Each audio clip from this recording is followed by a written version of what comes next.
Dear students, today we are going to start another chapter of organic chemistry of class 12th, that's alcohols, phenols and ethers. In this chapter, we are going to discuss only board oriented questions. तो इस chapter में बेटा हम सिर्फ board oriented questions को discuss करेंगे, सिर्फ board oriented सीखेंगे कि क्वेश्चन किस टाइप का आ सकता है और प्रिसाइजली और शॉर्टली हम उसका आंसर कैसे करेंगे। तो बाकी यहां पे कोई डिटेल्ड इंफॉर्मेशन आपको नहीं मिलेगी, ओनली बोर्ड ओरिएंटेड सीरीज है बेटा। तो हमारे पास जो आज का चैप्टर है that's very important chapter, that's alcohols, phenols and ethers. इस चैप्टर के बेटा टोटल 6 मार्क्स है आपके बोर्ड सीरीज में। तो इसमें देखते हैं कौन से इंपॉर्टेंट क्वेश्चंस। ऑलमोस्ट बेटा हम इस चैप्टर में 95% कंटेंट जो एनसीईआरटी का है वो सारा आपको डिलीवर करते हैं। तो नंबर फर्स्ट क्वेश्चन जो इसमें है that's how alcohols are classified on the basis of. That means हमें एल्कोहल्स की बेटा क्लासिफिकेशन करनी है on the basis of number of hydroxyl groups and on the basis of hybridization of the carbon atom to which the hydroxyl group is attached. Okay, तो सीधे बेटा classification पे आते हैं। तो सबसे पहले on the basis of number of hydroxyl groups, so we have monohydric alcohols. शाबाश, we have monohydric alcohols. चलिए बेटा, तो नाम से ही मुझे पता चलता है नंबर ऑफ हाइड्रोक्साइल की बुनियाद पे कितने number of OH groups present होंगे अल्कोहल में। तो उसी के बुनियाद पे पहला टाइप है दैट्स मोनोहाइड्रिक। मोनोहाइड्रिक में simply alcohols that contain only one hydroxyl group. For example, this is my alcohol, it has only one hydroxyl group, so it will be called as monohydric alcohol. Like you have this बेटा, इसमें हमारे पास एक ही hydroxyl group है, so it's monohydric. हमारे पास जो भी alcohols होंगे जिनमें सिर्फ एक हाइड्रोक्साइल ग्रुप प्रेजेंट होगा उनको बोलते हैं बेटा मोनोहाइड्रिक अल्कोहल्स। तो इसी तरह अगर हम बात करेंगे बेटा, उसके बाद हमारे पास होंगे डाइहाइड्रिक अल्कोहल्स। तो हम डाइहाइड्रिक अल्कोहल्स की बात करेंगे यहां पे, डाइहाइड्रिक, शाबाश, डाइहाइड्रिक अल्कोहल्स। तो इसी तरह बेटा अगर आपको अल्कोहल्स की क्लासिफिकेशन आती है on the basis of number of hydroxyl groups, you can classify phenols also on the basis of number of hydroxyl groups like monohydric phenols, like dihydric phenols, or you can say polyhydric phenols. यहां पर बच्चा अगर हम डायहाइड्रिक की बात करेंगे, डायहाइड्रिक में हम मेनली जिसमें 2 हाइड्रोक्साइल ग्रुप्स होते हैं, तो मेनली यहां पर हम बात करेंगे स्पेशल टाइप 2 है इसमें। अगर दोनों हाइड्रोक्साइल ग्रुप एडजेसेंट कार्बन पे प्रेजेंट होंगे तो इसको हम बोलते हैं बेटा generally vicinal, so they are called vicinal diols. अगर एक ही कार्बन पे दोनों हाइड्रोक्साइल ग्रुप्स होते बेटा, अगर जिम्नल बनता है, ऐसा केस आपके पास बना, बट वी नो दैट एक ही कार्बन पे 2 हाइड्रोक्साइल ग्रुप मॉलिक्यूल को बिल्कुल भी अच्छे नहीं लगते, तो मॉलिक्यूल को बिल्कुल भी पसंद नहीं होता because of lone pair repulsion. तो हम सिंपल तरीके से बोल सकते हैं बेटा, यहां पे वाटर मॉलिक्यूल बाहर निकलता है और ये अपने पर्टिकुलर कार्बोनिल में चेंज होता, तो ये कार्बोनिल में चेंज होता, तो हम यहां पे बोल सकते बेटा कि geminal diols are basically not stable.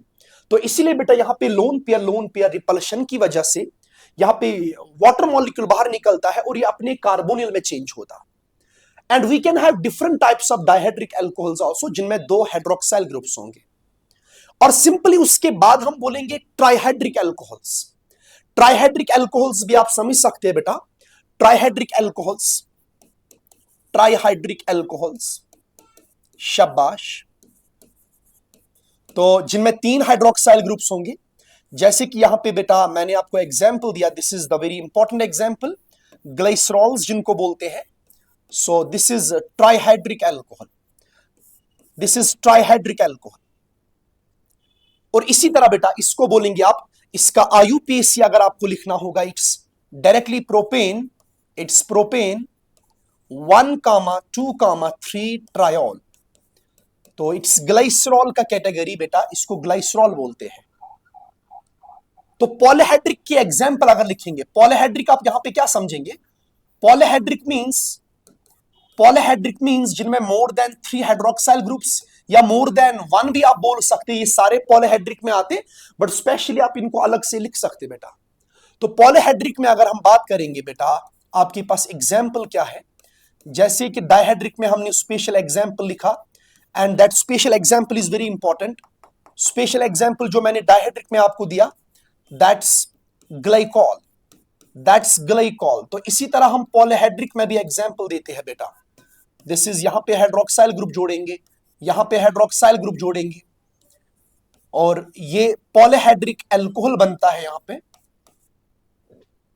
तो अगर इसका आईयूपीएसी आपको लिखना होगा, दिस इज लाइक दिस, इसको बोलेंगे hex, nature of bond single ane 1, 2, 3, 4, 5, 6 hexol, and it's commonly called sorbitol.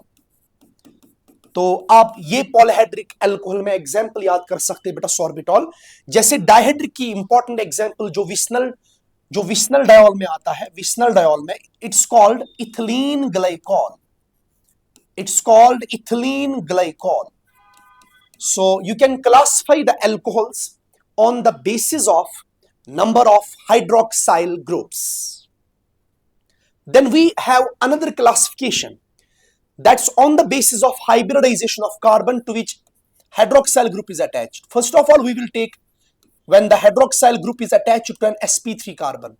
Very important. अगर आपके पास sp3 कार्बन होगा और उसी के साथ हम हाइड्रोक्साइल ग्रुप अटैच करेंगे, तो हमारे पास जो बेटा पहला टाइप आता है, we know that's primary alcohol.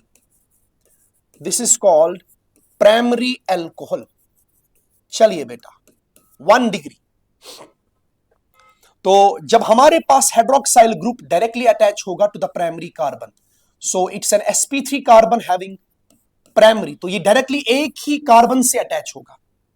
तो यहां पर आप एग्जाम्पल लिख सकते हैं बेटा, दिस इज प्राइमरी अल्कोहल, क्योंकि ये कार्बन खुद प्राइमरी कार्बन है। मैं सिंपल वर्जन में आपको सिखाता हूं। इसी तरह बेटा आप याद करेंगे, इसमें आते हैं सेकेंडरी अल्कोहल्स। तो सेकेंडरी अल्कोहल्स में आप सीधे बोलेंगे कि जब आपका हाइड्रोक्साइल ग्रुप डायरेक्टली अटैच होगा, जब आपका हाइड्रोक्साइल ग्रुप डायरेक्टली अटैच होगा to the secondary carbon, you can write it down, when the hydroxyl group is directly attached to the secondary carbon atom. तो यहां पे आप एग्जाम्पल लिख सकते हैं बेटा, this is secondary alcohol because it is sp3 secondary carbon. और इसी तरह बेटा यहां पे आप लिख सकते हैं, दिस इज हाइड्रोक्साइल ग्रुप, यहां पे ये sp3 कार्बन 2 डिग्री, तो इसको बोलेंगे सेकेंडरी अल्कोहल। इसी तरह अगर हम बात करेंगे बेटा, इसके बाद टर्शियरी अल्कोहल भी होते हैं, आप लिख सकते बेटा टर्शियरी अल्कोहल्स।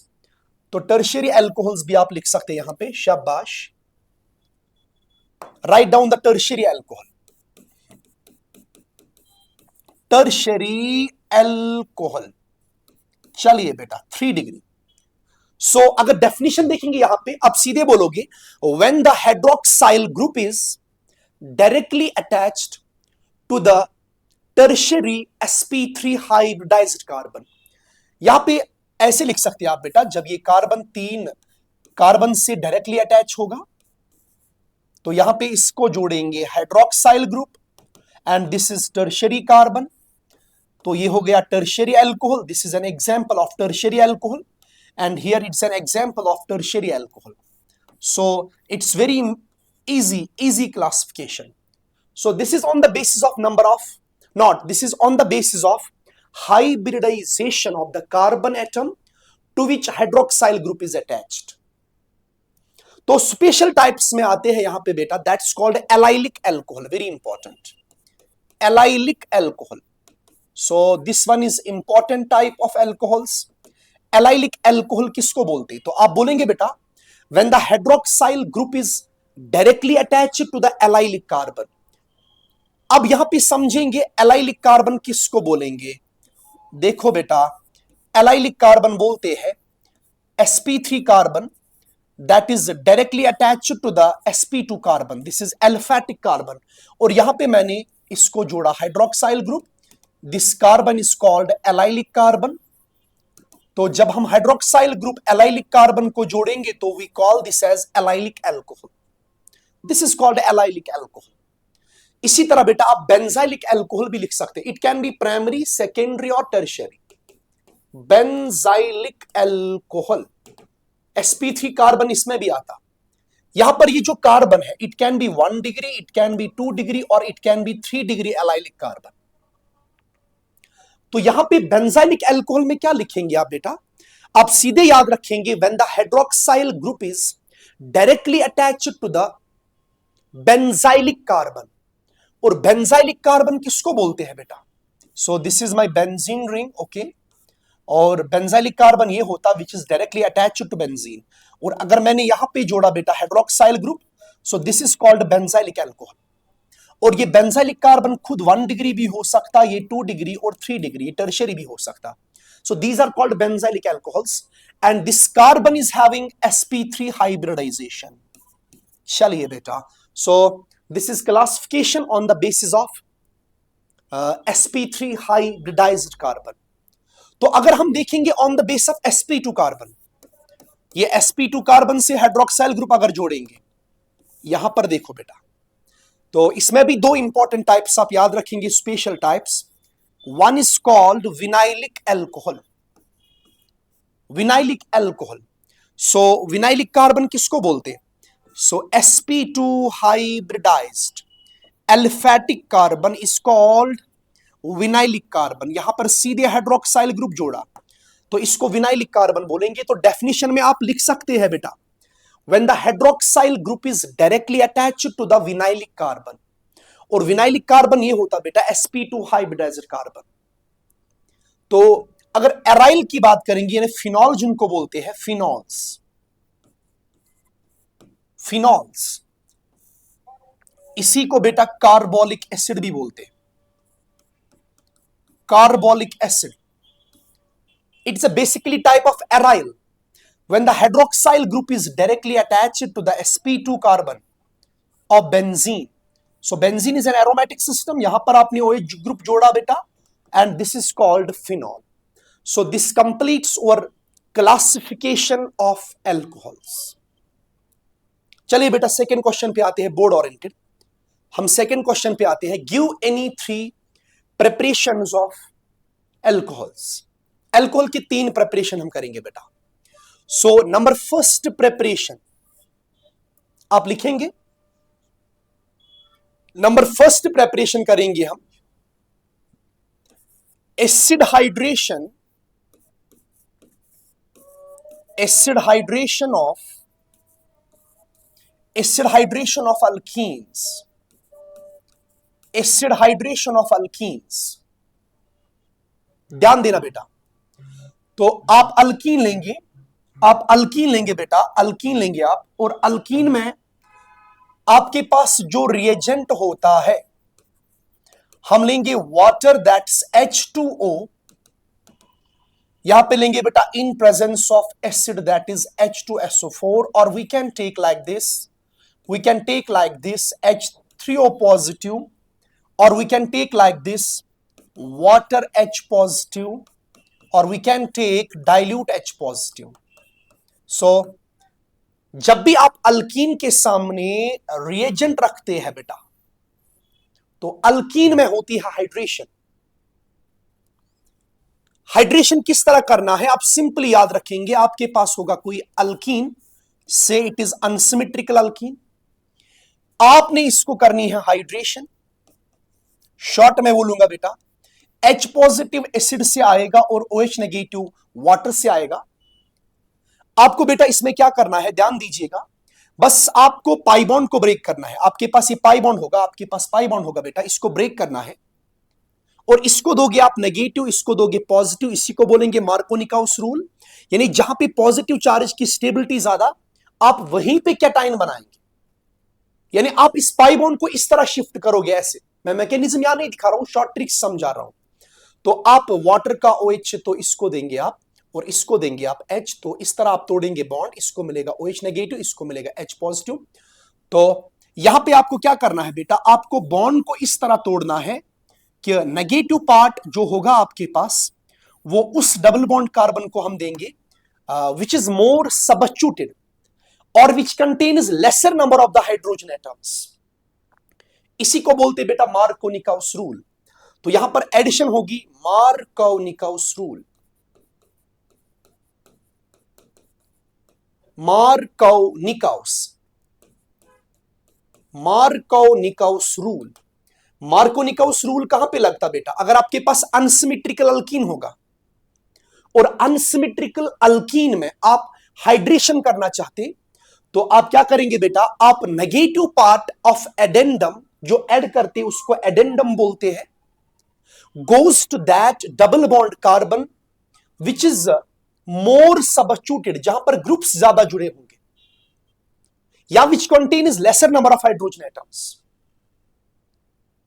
शॉर्ट में बेटा जहां पर कार्बोकैटायन पहले स्टेबल बनेगा वहीं पे पॉजिटिव बना और उसी को नेगेटिव चार्ज जब हम देंगे तो उसी को मार्कोनिकाउस रूल बोलते हैं। लेकिन यहां पे अगर पता ही आपको पॉजिटिव चार्ज जहां पे बनाना है बेटा आपको, तो यहां पे फॉलो होता Markovnikov's rule with rearrangement, with rearrangement. मैं आपको समझाऊंगा बेटा एग्जांपल में मार्कोनिकाउस रूल विद रीअरेंजमेंट कैसे करनी है आपको। सपोज मैंने आपको ऐसे क्वेश्चन दिया जी, मैंने आपको ऐसे क्वेश्चन दिया, मैंने कहा इसको करनी है मुझे हाइड्रेशन, ये अनसिमेट्रिकल है, इसको मुझे एसिड हाइड्रेशन करनी, बस बोर्ड के लिए पढ़ा रहा हूं बेटा। तो आप मुझे बोले क्या बनेगा प्रोडक्ट, इसीलिए बेटा आपने यहां पे लिया तो मुझे आप बोलेंगे इधर पे क्या बनेगा प्रोडक्ट। बस ये एक दो एग्जांपल्स दिमाग में रखना अच्छे से। मैंने आपको दिया बेटा यहां पे अल्कीन, मैंने बोला इसमें क्या बनेगा प्रोडक्ट, शाबाश। मैंने बोला इसमें क्या बनेगा प्रोडक्ट, एसिड हाइड्रेशन से, एसिड हाइड्रेशन से। मैंने आपको यहां पे दिया बेटा अल्कीन और मैंने कहा तीनों केस में बोलो प्रोडक्ट क्या बनेगा मेजर। बस आपको पाई बॉन्ड तोड़ना है इस तरह से ताकि कार्बोकैटायन स्टेबल बने। उसके बाद चेक करना है अगर कार्बोकैटायन रीअरेंज करेगा तो रीअरेंज कराओ, अगर नहीं करेगा तो रीअरेंजमेंट नहीं करनी है इसमें। तो सिंपली बेटा यहां पर जब देखेंगे क्या बनेगा प्रोडक्ट, पहले केस में आप पाई बॉन्ड को तोड़ोगे, नेगेटिव पार्ट किसको दोगे बेटा, असल में यहां पर बनेगा पॉजिटिव। अरे पहले इसको H दो, दिया H, इधर पे बनेगा पॉजिटिव और वो पॉजिटिव रीअरेंज नहीं करेगा तो वाटर से आएगा OH, वो यहां पे जुड़ेगा। बट इस वाले केस में पाई बॉन्ड इधर तोड़ेंगे, दैट्स कॉल्ड मार्कोनिकाउस रूल।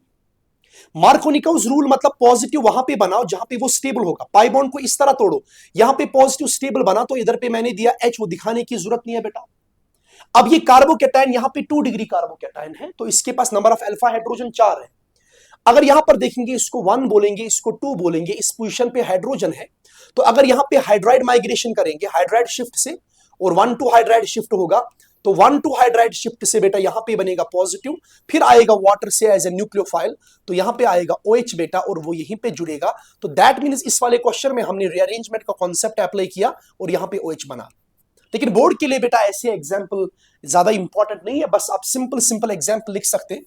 यहां पे मैंने पाई बॉन्ड को तोड़ना है, पाई बॉन्ड को तोड़ के सिमेट्रिकल है, एक को देंगे OH, एक को देंगे H, कोई रीअरेंजमेंट नहीं। यहां पे अनसिमेट्रिकल है, this is more substituted carbon.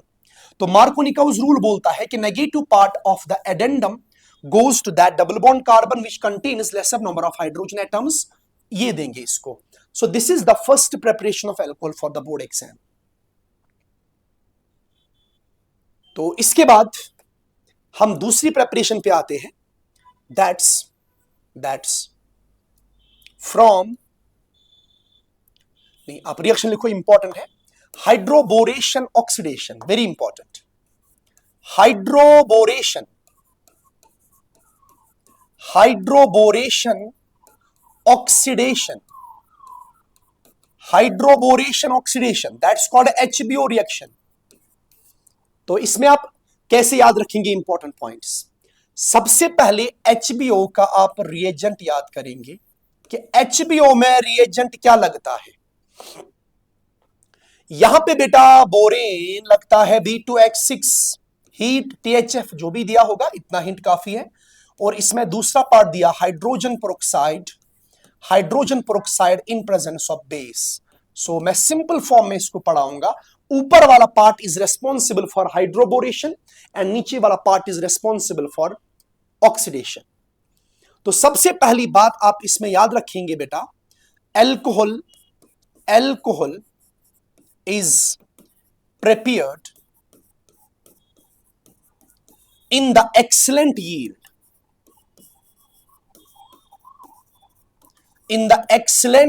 इसमें एल्कोहल बेटा अच्छे यील्ड में हम प्रिपेयर करते हैं हाइड्रोबोरेशन ऑक्सीडेशन में। उसके बाद यहां पे आप याद क्या रखेंगे, आपके पास दिया होगा अल्कीन अनसिमेट्रिकल होगा, सिमेट्रिकल में रूल लगता नहीं। आपके पास दिया होगा B2H6, याद रखना बेटा, यहां BH3 दिया होगा डायरेक्ट, THF दिया होगा, हीट दिया होगा, यहां पे आपके पास दूसरा दिया होगा ऑक्सीडेशन। आप शॉर्ट में याद रखेंगे बेटा। सो ऊपर B2H6 से या BH3 से आता है H नेगेटिव और नीचे वाले पार्ट से आता है OH। यहां पे आप याद रखेंगे बेटा, इसमें क्या करना है, आप सभी बच्चे जानते बोरान के पास होता है वैकेंट ऑर्बिटल, और ये जो लेस हिंडर्ड वाला कार्बन होता है जिसके पास कम सबस्टिट्यूशन होती, ये बोरान के साथ अटैच होता है और बोरान इसका एच इसको प्रोवाइड करता है। तो मैकेनिज्म की बात अलग है, मैं शॉर्ट में बोलूंगा आपको, it is just like the hydration. यहां पर भी आप पाई बॉन्ड तोड़ेंगे बेटा, बस पाई बॉन्ड तोड़ा आराम से, तोड़ा पाई बॉन्ड। अब क्या करेंगे आप काम, आप देंगे H इसको और OH देंगे इसको, it is just like the hydration according to anti Markovnikov's rule. इसमें एंटी मार्कोनिकाउस फॉलो होता और इसमें कोई रीअरेंजमेंट आपको याद नहीं करनी है बेटा, क्योंकि इसका मैकेनिज्म एंटायरली डिफरेंट मैकेनिज्म है। तो आप याद रखेंगे बेटा, this reaction follows anti Markovnikov's addition, anti मार्कोनिकाउस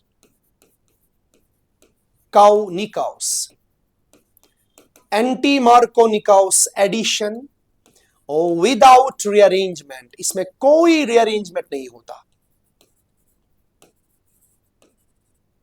right down this, hydroboration oxidation, alcohols are prepared in the excellent yield.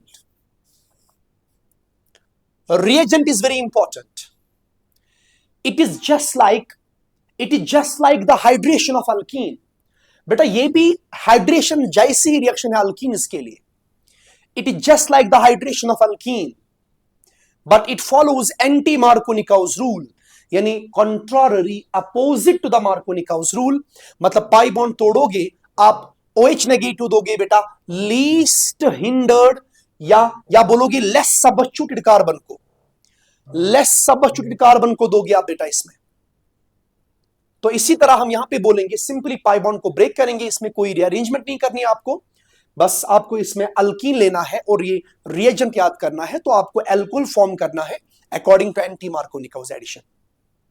तो अब यहां पे हम लिख सकते बेटा, यहां पर हम लिख सकते, मैंने आपको एक क्वेश्चन दिया ऐसे, CH3CH double bond CH2 plus मैंने दिया B2H6 हीट, और यहां पे लिया मैंने hydrogen peroxide in presence of base. तो आप इन क्वेश्चन को करो बेटा अच्छे से। नेक्स्ट क्वेश्चन दिया मैंने इसको ऐसे, इसमें आपको कोई रीअरेंजमेंट नहीं करनी है, नथिंग, आपको कोई रीअरेंजमेंट इसमें नहीं करनी बेटा। तो ये है हाइड्रोबोरेशन ऑक्सीडेशन। तो बाकी आप यहां पे इसको ऐसे लिखेंगे बेटा, आप इसको ऐसे करेंगे यहां पे, शाबाश, सेम रिएजेंट, और यहां आप सेम रिएजेंट लेंगे। तो आप मुझे बोलो इन सब में क्या बनेगा प्रोडक्ट। सिंपली अनसिमेट्रिकल है, मार्कोनिकाउस रूल लगेगा, इसको देंगे H, पाई बॉन्ड तोड़ेंगे और इसको देंगे hydroxyl group. So it's the Markovnikov's rule without rearrangement, it's hydroboration oxidation, no rearrangement, बस इधर पे OH जोड़ो। तो इसको H देंगे, वो दिखाने की जरूरत नहीं। अनसिमेट्रिकल है बेटा, कोई रीअरेंजमेंट नहीं लगेगा, it will follow Markovnikov's rule without rearrangement, इसको देंगे हाइड्रोक्साइल ग्रुप। चलिए बेटा, शाबाश। तो ये हमने एल्कोहल्स के दो प्रिपरेशंस याद रखे। उसके बाद नंबर थर्ड भी आप लिखो बेटा, दैट्स नंबर थर्ड भी आप याद कर सकते, दैट्स फ्रॉम ग्रिग्नार्ड्स रिएजेंट। आप यूज कर सकते ग्रिग्नार्ड रिएजेंट, आप यूज कर सकते बेटा ग्रिग्नार्ड्स रिएजेंट, इसमें आप ग्रिग्नार्ड रिएजेंट यूज कर सकते हैं। तो ग्रिग्नार्ड्स रिएजेंट जब आप यूज करेंगे, और इसमें आपको यूज करना है रिएक्टेंट बेसिकली द कार्बोनियल कंपाउंड। और ग्रिग्नार्ड रिएजेंट मैंने आपको पहले चैप्टर में बोला, इट्स RMgX। शाबाश। उसके बाद हम यहां पे लेंगे कार्बोनियल कंपाउंड से इट्स एल्डिहाइड और कीटोन। इट्स एल्डिहाइड और कीटोन। हम जानते हैं बेटा एल्डिहाइड्स कीटोन्स में क्या मसला होता है, ये बॉन्ड होता है polar, delta negative delta positive. So this carbon is called electrophilic carbon. It is electron deficient carbon. तो न्यूक्लियोफाइल जुड़ेगा यहां पे। जब हम RMgX लेते हैं, जरा बोलो बेटा क्या बनेगा इसमें, तो यहां पाई बॉन्ड है तो न्यूक्लियोफिलिक एडिशन हो जाएगी, यहां पे न्यूक्लियोफिलिक एडिशन, न्यूक्लियोफिलिक एडिशन। तो न्यूक्लियोफिलिक एडिशन हम पढ़ेंगे डिटेल में बेटा। यहां कार्बन पे नेगेटिव चार्ज आएगा because metal it's organometallic compound, यहां पे मेटल और कार्बन के बीच में बॉन्ड है, तो मेटल्स आर इलेक्ट्रोपॉजिटिव एलिमेंट्स। तो शॉर्ट में ये ग्रिग्नार्ड का R यहां पे जुड़ेगा और ये पाई बॉन्ड इस पे शिफ्ट होगा बेटा, तो ये होगा न्यूक्लियोफिलिक एडिशन, डिटेल में पढ़ेंगे तीसरे चैप्टर में। तो यहां पे R जुड़ेगा इधर सिंपली, और इस O पे नेगेटिव चार्ज आया और MgX पॉजिटिव आया बगल में। इट्स अ सॉल्ट और it's called tetrahedral intermediate. Intermediate क्यों बोलते हैं इंटरमीडिएट बेटा इसको, क्योंकि यहां पे sp2 कार्बन से sp3 चला जाता है। फाइनली आप इसको करेंगे बेटा हाइड्रोलिसिस, एसिडिक मीडियम हाइड्रोलिसिस, तो ऑक्सीजन को बेटा H मिलेगा और ये R इससे जुड़ा हुआ है। सो फाइनली आपके पास जो यहां पे प्रोडक्ट बना main, that's alcohol. So this is very important. So this is very important preparation. Grignard's reagent से आप अल्कोहल प्रिपेयर कर सकते हैं। कैसे बेटा, आप carbonyl compounds that's aldehydes and ketones, इनके साथ रिएक्ट कराओगे ग्रिग्नार्ड्स रिएजेंट, और यहां पे बनता पहले टेट्राहीड्रल इंटरमीडिएट, और फाइनली आपके पास जब एसिडिक मीडियम हाइड्रोलिसिस करते हैं इसको, एंड वी गेट अल्कोहल्स। अब कौन सा अल्कोहल बनेगा ये डिपेंड करेगा बेटा, प्राइमरी बनेगा, सेकेंडरी बनेगा, टर्शियरी बनेगा। सो it will depend upon the groups, इसके साथ कार्बन के साथ ग्रुप ऑलरेडी क्या क्या जुड़े हैं। हम यहां पे एग्जाम्पल करेंगे, आपको खुद समझ आएगा। आप यहां पे लिख सकते बेटा। चलिए मैं आपको सिंपल एग्जाम्पल दिया सबसे पहले। I will give the simplest example, HC double bond H, और मैंने लिया मिथाइल मैग्नीशियम ब्रोमाइड। चलिए बेटा, व्हाट इज द प्रोडक्ट। अब शॉर्ट में हाइड्रोलिसिस भी यहीं पे लिखेंगे, एसिडिक मीडियम। तो बस आपको 2 स्टेप करने की जरूरत नहीं, आप बस मुझे वहीं से बोलो। तो मैंने लिया आपके पास another example, that's I have taken the benzaldehyde. I have taken here benzaldehyde. इधर लिया मैंने ethyl magnesium bromide, ethyl magnesium bromide. Hydrolysis भी साथ में लिया, क्योंकि फिर जो O नेगेटिव आपके पास होता उसको एसिडिक मीडियम हाइड्रोलिसिस से H पॉजिटिव हम देते हैं।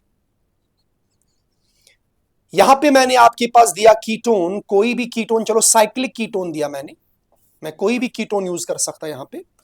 बस आपको बस कार्बोनिल का ख्याल रखना, बस कार्बोनिल के साथ रिएक्शन है। It is the reaction of carbonyl, it's a nucleophilic addition reaction. मैंने दिया इधर पे बेटा PH, PH means phenyl, phenyl magnesium bromide, और यहां पे दिया मैंने हाइड्रोलिसिस। चलो ये 3 एग्जाम्पल इंपॉर्टेंट है, ये कर लो याद इसमें बेटा आप।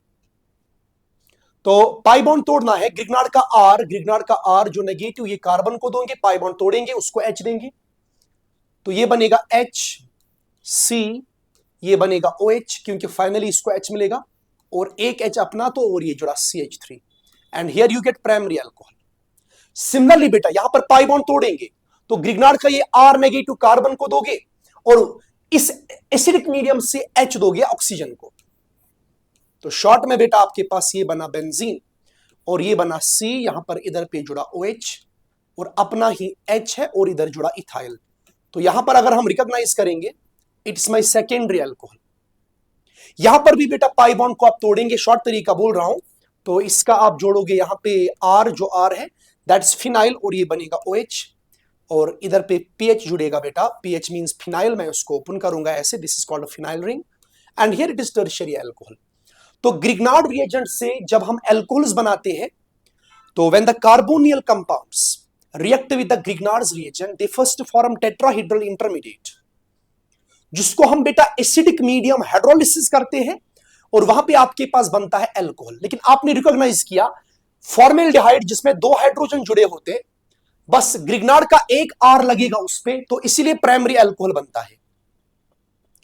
तो फॉर्मेल्डिहाइड को छोड़ के जो भी अदर एल्डिहाइड होगा, जो भी अदर एल्डिहाइड होगा जिसके पास एक R वहीं से जुड़ा होगा, खाली ग्रिग्नार्ड से और एक R आएगा, तो other aldehydes they will form secondary alcohol. और अगर आपके पास कीटोन होगा बेटा, कीटोन अगर होगा, कीटोन कीटोन कीटोन भैया, तो कीटोन में ऑलरेडी इसके साथ 2 R तो जुड़े होते, ग्रिग्नार्ड से और एक R लगेगा, तो यहां पे आपके पास बनता tertiary alcohol.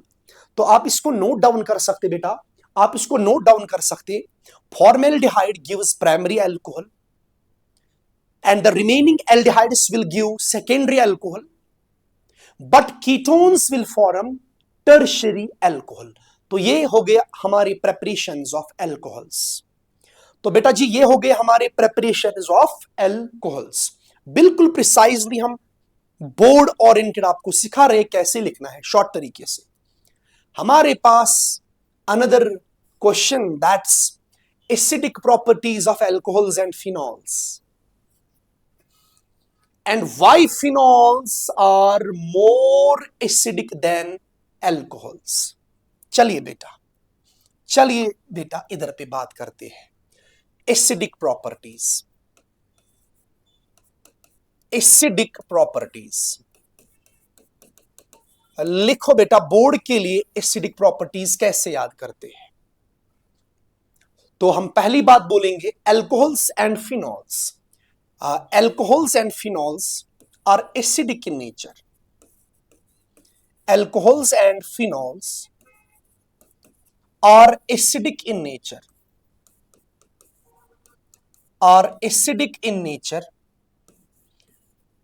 due to which they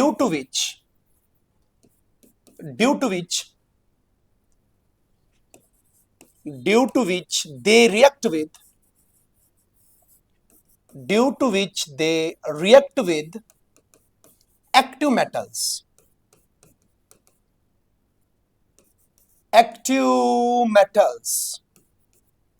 like sodium, potassium, aluminum, etc। क्या करते हैं? To liberate hydrogen gas. बेटा इससे मुझे पता चलता है कि इनका एसिडिक नेचर होता है। जैसे कि मैं यहां पे बोलूंगा आपको, हमारे पास अल्कोहल है ROH, ये रिएक्ट करेगा विद सोडियम मेटल, और मुझे बोलो क्या बनेगा। जैसे यहां पे फिनॉल है बेटा, फिनॉल भी रिएक्ट करेगा विद द सोडियम मेटल, दोनों एसिडिक नेचर रखते हैं। तो सोडियम मेटल के साथ रिएक्शन के बाद हाइड्रोजन गैस इवॉल्व होना, this confirms the acidic nature. यहां पे बनेगा बेटा RO negative Na positive, this is salt plus hydrogen gas release होगा। यहां पर भी आपके पास हाइड्रोजन गैस रिलीज होगा, तो यहां पे साल्ट बनेगा sodium alkoxide, sodium phenoxide, plus यहां भी हाइड्रोजन गैस इवॉल्व होता है। तो इससे मुझे कंफर्म होता कि अल्कोहल्स और फिनॉल्स जो होते हैं they are acidic in nature, ये एसिडिक नेचर रखते हैं। फॉर एग्जाम्पल बेटा यहां पे एग्जाम्पल दिया मैंने, सो this is alcohol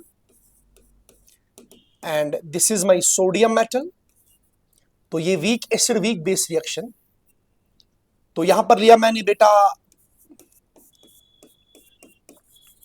this is my tertiary alcohol, और इसके साथ मैंने रिएक्शन कराया sodium metal. What is the product? या एल्युमिनियम, यहां पे एल्युमिनियम लिया मैंने, इसमें बोलो क्या बनेगा प्रोडक्ट। यहां पर फिनॉल तो हमने लिया, एसिडिक नेचर, यहां पे सॉल्ट बनता है, यहां पे बेटा सॉल्ट बनता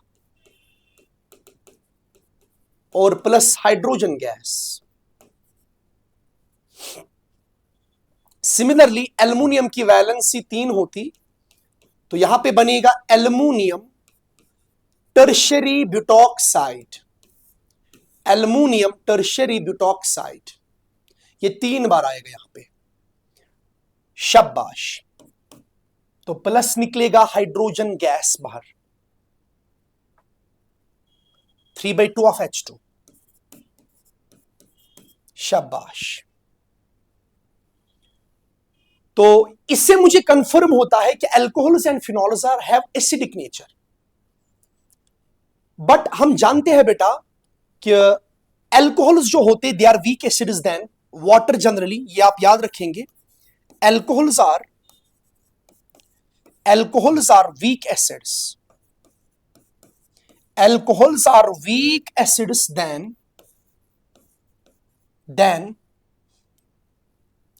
वाटर। तो एक्सेप्ट यहां पे एक्सेप्ट के ए वैल्यू मिथनॉल का ज्यादा है, तो observed K of methanol is more than water. बाकी बेटा आप कह सकते कि alcohols are weaker acids than water except methanol. तो इसलिए यहां पर एक इंपॉर्टेंट चीज मैं आपसे शेयर करूंगा बेटा, दैट्स वेरी इंपॉर्टेंट, कि अगर हम बात करेंगे अल्कोहल्स, क्या अल्कोहल्स जनरली NaOH से रिएक्ट करेंगे? क्या फिनॉल्स NaOH से रिएक्ट करेंगे? क्या फिनॉल्स NaOH से रिएक्ट करेंगे? शाबाश। अब मुझे बोलिएगा बेटा,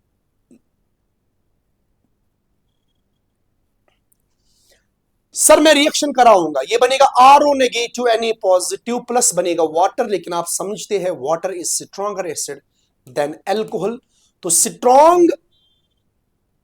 स्ट्रॉन्ग वीक दे सकता है, लेकिन weak acid does not give strong. तो इसीलिए बेटा यहां पर एक वीक एसिड स्ट्रॉन्ग में चेंज हो रहा है, तो इसका फॉरवर्ड डायरेक्शन में जाना बहुत कम नहीं के बराबर होगा।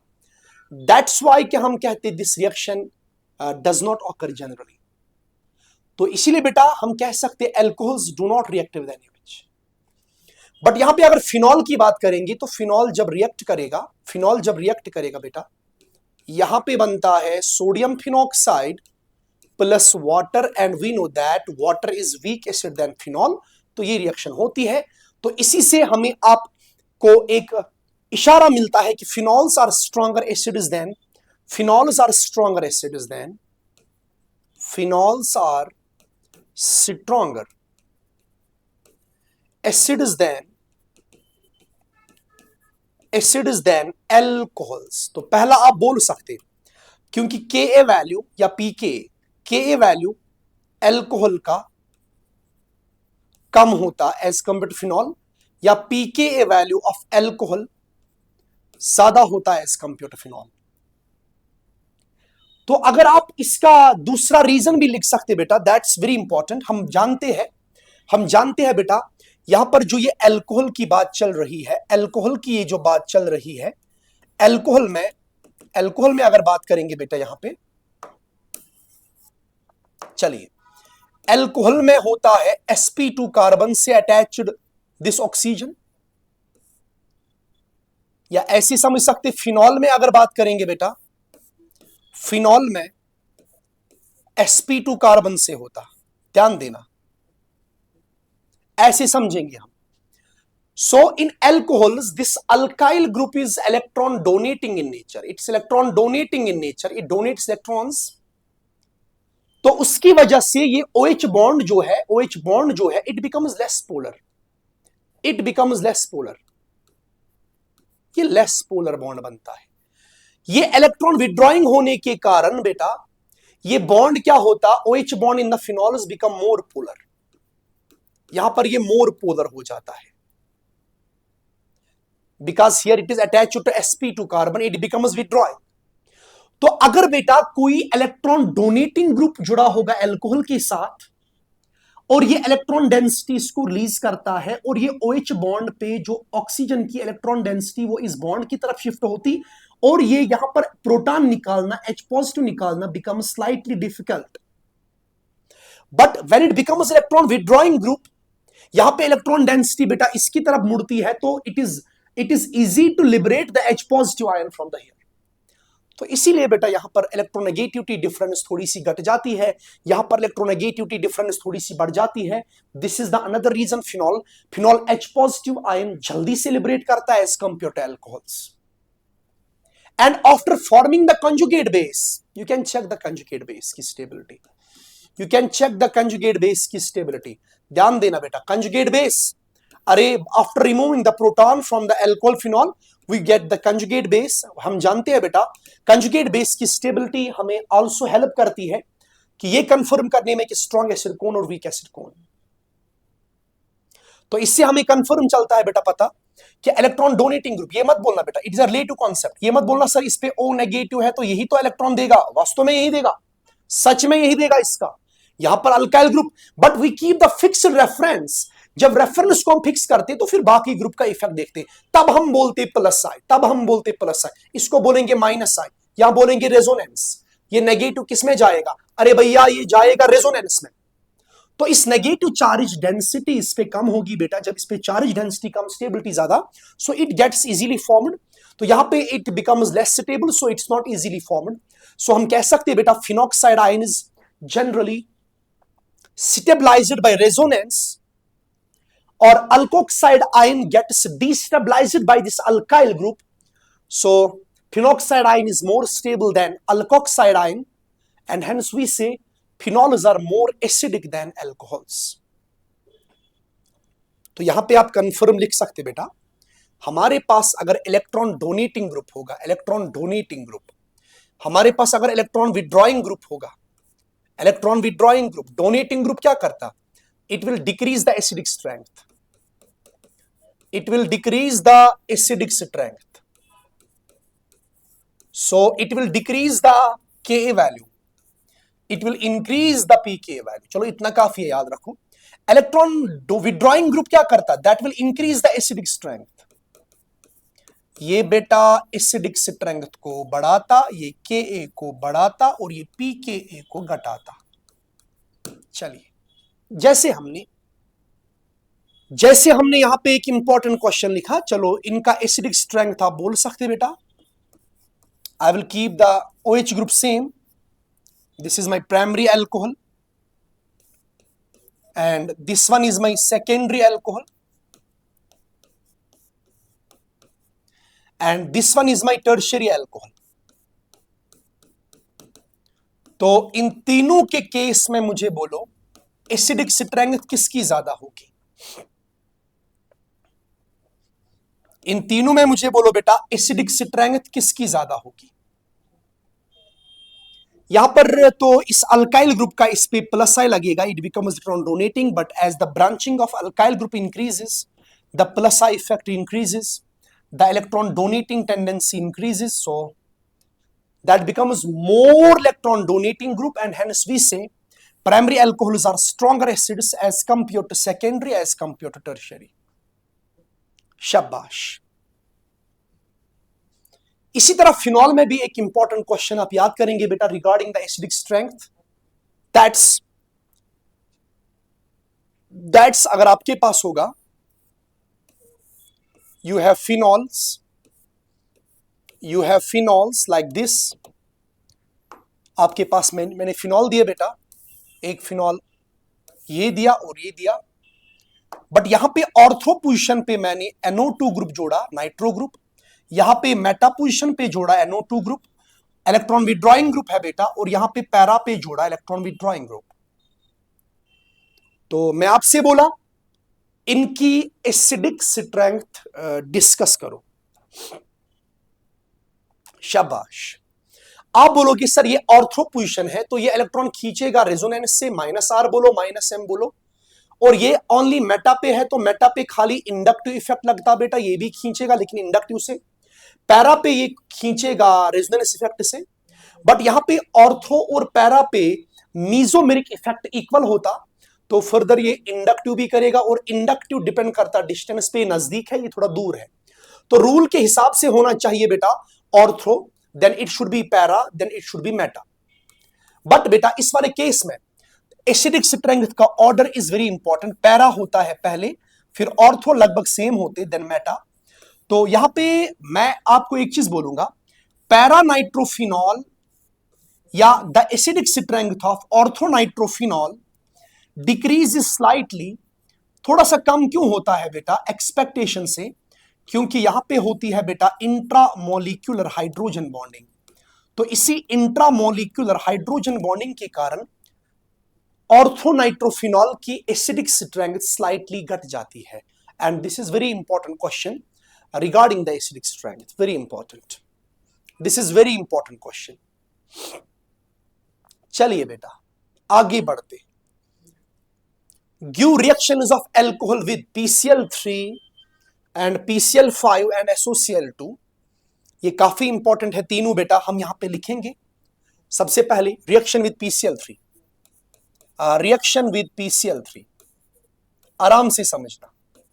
शॉर्ट में आपके पास होगा एल्कोहल ROH,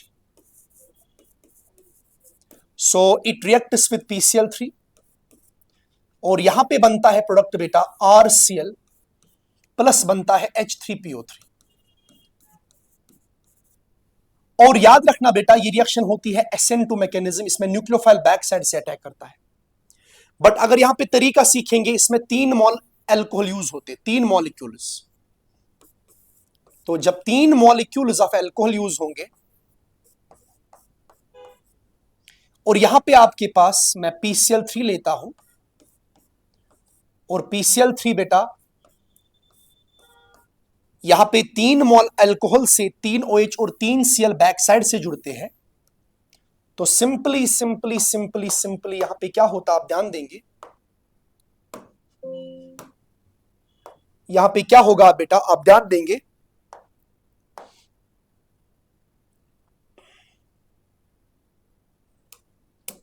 यहां पे इतने में से PCl3 बाहर निकलता है,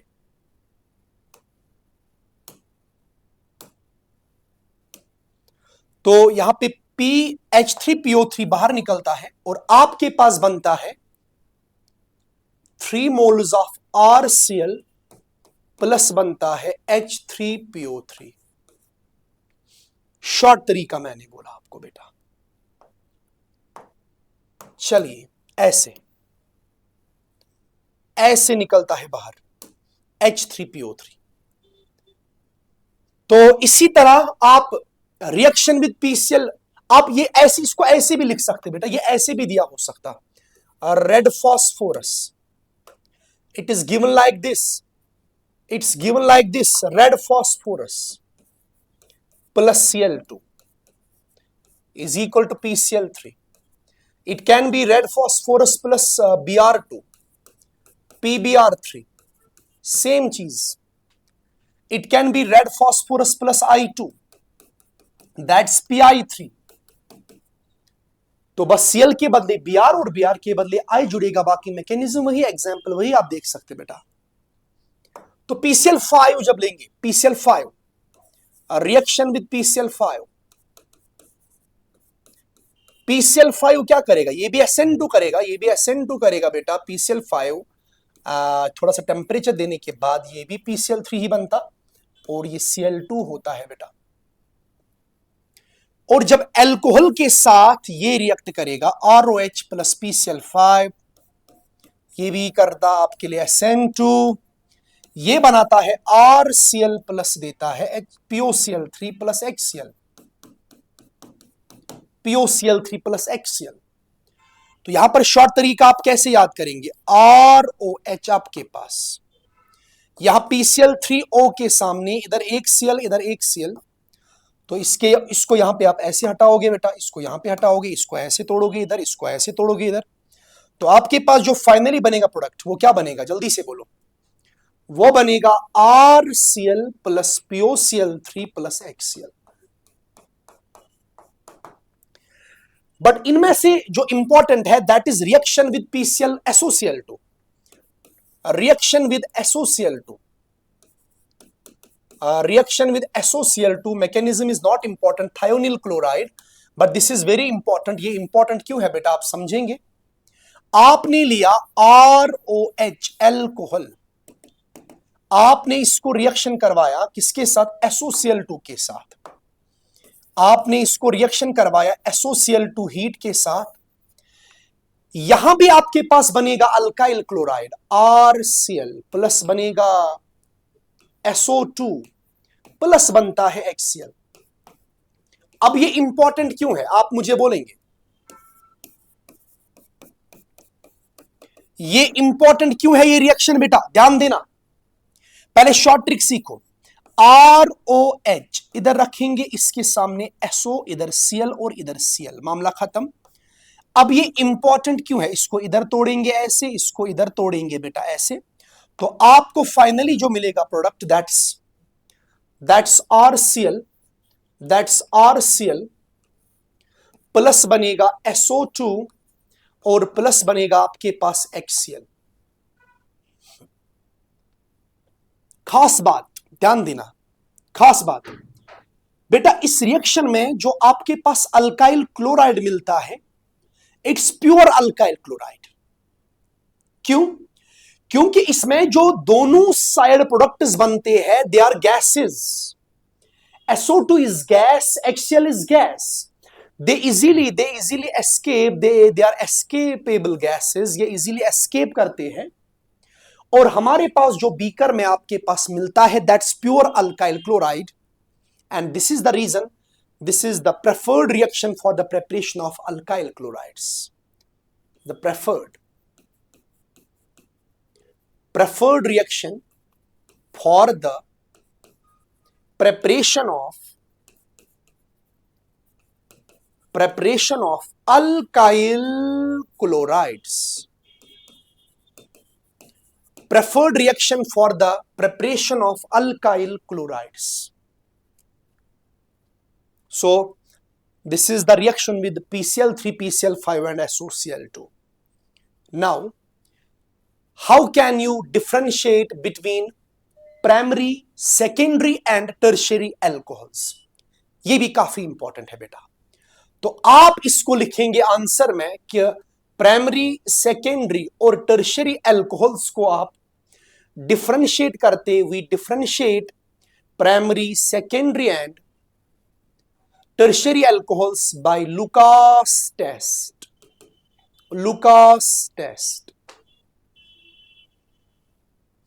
अब ये लुकास टेस्ट क्या है वो सुनिएगा बेटा, लुकास टेस्ट क्या है वो सुनिएगा। लुकास टेस्ट, सबसे पहली बात, इस टेस्ट में लगता है रिएजेंट। क्या लगता है बेटा, इसमें लगता है reagent, and that reagent is HCl in presence of anhydrous ZnCl2। ये एक्ट करेगा कैटलिस्ट, ये एक्ट करेगा मेरा catalyst, and this reagent is called Lucas reagent. बेटा इसको बोलते हैं लुकास रिएजेंट। चलिए अब इस लुकास रिएजेंट को क्या करेंगे, इस लुकास रिएजेंट से हम रिएक्ट कराएंगे। कौन कौन कराएंगे रिएक्ट, प्राइमरी अल्कोहल कराएंगे रिएक्ट जनरली, क्योंकि आपके टेस्ट ट्यूब में होगा सेकेंडरी अल्कोहल, आपके टेस्ट ट्यूब में होगा tertiary alcohol, and you are supposed to differentiate किस टेस्ट ट्यूब में या सेपरेट। तो आपने हर किसी में लुकावाई को डाला, HCl एनहाइड्रस ZnCl2, बस इधर पे आपने इस टेस्ट ट्यूब में भी डाला HCl एनहाइड्रस ZnCl2, और इधर भी बेटा आपने डाला शाबाश HCl in presence of anhydrous ZnCl2, तीनों टेस्ट ट्यूब में डाला, तीनों टेस्ट ट्यूब में डाला, तीनों टेस्ट ट्यूब में डाला लाला। तो ये है प्राइमरी, ये है secondary and this one is tertiary. अब बेटा यहां पे हम ये जो रिएजेंट है ना, इट वर्क्स एज, ये बोथ SN1 भी दिखाता है SN2, बट SN1 इसके लिए ज्यादा फेवर होता है। तो हम जानते हैं, हमने पढ़ा, rate of SN1 directly proportional to stability of carbocation. तो आप मुझे बोलो यहां से तो निकलेगा OH, आप जब रिएक्शन इमेजिन करोगे तो Cl, और यहां पे अल्काइल क्लोराइड वाटर में बनाता है प्रेसिपिटेट, क्योंकि ये वाटर में होते हैं नियरली इंसॉल्युबल।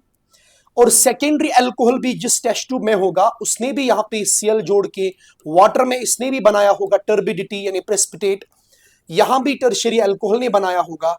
तो आप मुझे बोलेंगे बेटा, आप मुझे बोलेंगे जल्दी से टर्बिडिटी किसने बनाई होगी, इमीडिएटली किसने बनाई होगी। तो अगर कंक्लूजन देखेंगे बेटा, ये SN1 मैकेनिज्म से होती रिएक्शन, तो प्राइमरी में SN1 मैकेनिज्म बहुत कम होता, सेकेंडरी में मॉडरेटली होता, टर्शियरी में SN1 पेट बराबर के होता। तो इसीलिए बेटा आप मुझे बोलेंगे, जल्दी से आप मुझे बोलेंगे, जल्दी से आप मुझे बोलेंगे। तो अगर आपके पास 3 टेस्ट ट्यूब्स हैं, if you have 3 test tubes, 1 test tube, second test tube in the beaker, second test tube है ना बेटा, चलो साइज में थोड़ा सा इधर इधर हो जाएगा, सेकेंड टेस्ट ट्यूब ऐसे, थर्ड टेस्ट ट्यूब। तो एक में अगर मेरे पास प्राइमरी भरा है, दूसरे में सेकेंडरी भरा, तीसरे में टर्शियरी भरा, आपने डाला LR इसमें भी डाला LR, तो सॉरी हाँ लुकास रिएजेंट, इसमें भी डाला आपने लुकास रिएजेंट। तो टर्शियरी अल्कोहल में जो अल्काइल हैलाइड बनेगा उसमें जो टर्बिडिटी बनेगी वो बनेगी इमीडिएटली, सेकेंडरी में बनेगी कुछ टाइम के बाद, 5, 6, 7, 8 मिनट के बाद, प्राइमरी में नहीं के बराबर यहां बनेगी after very strong heating, after very strong heating. तो इन दिस वे और भी है बेटा, इट्स नॉट लाइक दैट कि खाली टर्शियरी देगा, टर्शियरी जैसे कैटाइन जितने स्टेबल होंगे वो सब देंगे ना इमीडिएटली। तो बट आप लिखेंगे बोर्ड के लिए, tertiary alcohols react with Lucas reagent and gives turbidity immediately. Secondary alcohols can generally give after 5 to 8 minutes, and primary alcohols can give after a very long period of time or strong heating, क्योंकि उसमें SN1 की rate बहुत कम होती। That's it, इतना board के लिए आप लिख सकते हैं लुका बाई। तो Lucas test is very important, board के लिए इतना काफी है। That's it. उसके बाद discuss dehydration of alcohols, discuss dehydration of alcohols and give its mechanism, चलिए बेटा अल्कोहल्स की डिहाइड्रेशन को डिस्कस करेंगे। Very important question for the board exam, very very important question for the board exam. तो सबसे पहले यहां पे लिखेंगे बेटा डिहाइड्रेशन, बोर्ड के लिए डिहाइड्रेशन ऑफ एल्कोहल्स। चलिए बेटा, सो it's the loss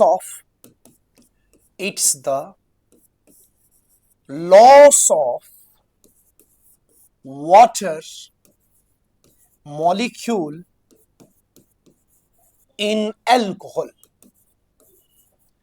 It's the loss of water molecule in alcohol. Okay beta, it's an elimination, it's an elimination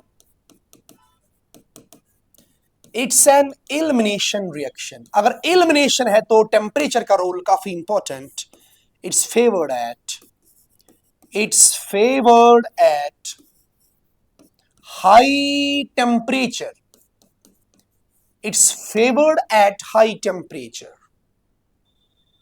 ध्यान देना बेटा इसमें क्या होता है।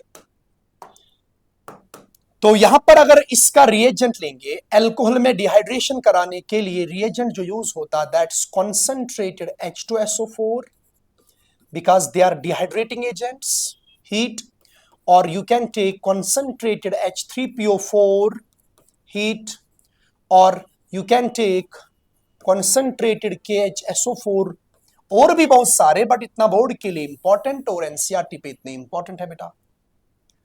अब क्या करेंगे आप लेंगे अल्कोहल, उसको हीट करोगे कॉन्सेंट्रेटेड H2SO4 के साथ, और यही वर्ड्स आप लिखेंगे बेटा, व्हेन द अल्कोहल्स, ये मैंने अल्कोहल लिया बेटा, this is my alcohol containing OH group, और इसके पास बीटा कार्बन मौजूद है, सो हैविंग बीटा कार्बन, तो यहां पे बेटा this is alpha, this is beta, आप इसको हीट करेंगे बेटा कॉन्सेंट्रेटेड H2SO4 के साथ, स्ट्रॉन्ग हीटिंग करेंगे, तो बस यहां पे बेटा, यहां पे अल्फा से जाता है OH और बीटा से जाता है H, और यहां पे पाई बॉन्ड बनता, तो मैकेनिज्म वेरी कर सकता, बट आपके सिलेबस में एक मैकेनिज्म है, वो डिस्कस करेंगे।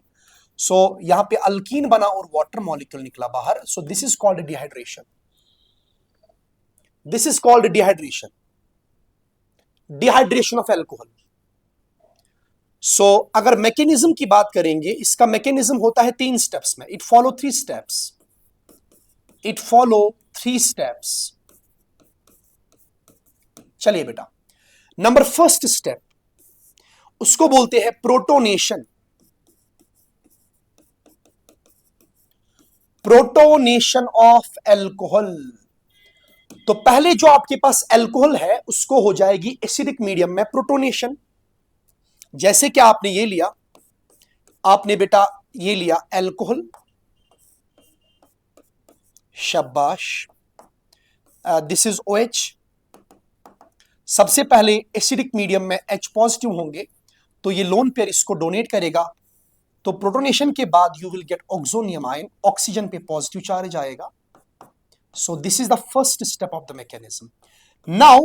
नाउ अब ये डिपेंड करेगा बेटा आपको कितनी हीट की रिक्वायरमेंट है, ताकि यहां से वाटर मॉलिक्यूल बाहर निकले। तो वाटर मॉलिक्यूल जब बाहर निकलेगा, हम जानते हैं यहां पे कार्बोकैटायन बनेगा। अब कार्बोकैटायन कितना स्टेबल होगा, उतनी हीट की आवश्यकता है बेटा वाटर निकालने में।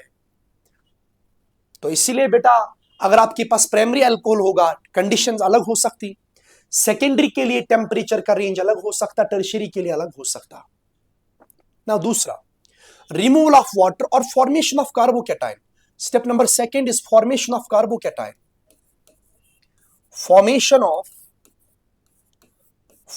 Of carbocation. बेटा इसमें कार्बोकैटायन बनेगा, फॉर्मेशन ऑफ कार्बोकैटायन। अब ये क्या है, आपके पास ये जो ऑक्सोनियम आयन था, ये आपके पास जो ऑक्सोनियम आयन था बेटा, इसके पास पॉजिटिव चार्ज था। अब स्ट्रॉन्ग हीटिंग के कारण यहां पे वाटर मॉलिक्यूल बाहर निकलेगा and you will get carbocation. और आपको पता ही है बेटा, कार्बोकैटायन जहां बनता वहां रीअरेंजमेंट होती है, लेकिन बोर्ड के लिए वो इंपॉर्टेंट नहीं है बेटा। बोर्ड के लिए आप सिंपली याद रखेंगे यहां पे बना कार्बोकैटायन, और हम जानते हैं ये वाला स्टेप होता है इसमें रेट डिटरमाइनिंग स्टेप। तो यहां पे आप लिख सकते हैं बेटा रेट ऑफ डिहाइड्रेशन किसमें ज्यादा होगी, रेट ऑफ डिहाइड्रेशन, इसको बोलते हैं बेटा even mechanism. Rate of dehydration directly proportional stability of carbocation, और जितना ये कार्बोकैटायन स्टेबल बनेगा उतनी डिहाइड्रेशन की रेट बेटा ज्यादा होगी। तो स्टेप नंबर थर्ड जो है, that's removal of the proton, यानी deprotonation, removal of proton H positive, उसी को बोलते डीप्रोटोनेशन, उसी को बोलते बेटा deprotonation, and we call it as deprotonation. आपके पास अब बीटा से, जहां पे कार्बोकैटायन स्टेबल होगा, अपने बगल वाले बीटा से H निकलता है, अपने बगल वाले H से बीटा निकलेगा बेटा, बीटा से H निकलेगा, दिस इज पॉजिटिव। और आप जानते बेटा HSO4 के प्रेजेंस में अब बीटा से क्या होगा, ये H पॉजिटिव बाहर निकलेगा और यहां पे पाई बॉन्ड बनेगा, and finally we get alkenes. This is the mechanism of dehydration of alcohols. 3 steps में, पहले स्टेप में ऑक्सोनियम आयन बनता है, इन्हें प्रोटोनेशन होती, उसके बाद दूसरे स्टेप में स्ट्रॉन्ग हीटिंग के कारण वाटर मॉलिक्यूल बाहर निकालते, that's called RDS of the mechanism. और यहां पे मुझे कंफर्म होता कि जितना स्टेबल ये फर्स्ट कार्बोकैटायन बनेगा उतनी ज्यादा रेट ऑफ डिहाइड्रेशन होगी। तो अब फिर लास्ट स्टेप में होता है बेटा डीप्रोटोनेशन, बीटा से एच निकलता, तो या इसके अल्फा से बोलो तो एच निकलता, तो यहां पे बनता है आपके पास अल्कीन। नाउ यहां पर आप मेजर माइनर की बात नहीं करते, आप सीधे 3 एग्जाम्पल याद करेंगे बोर्ड के लिए।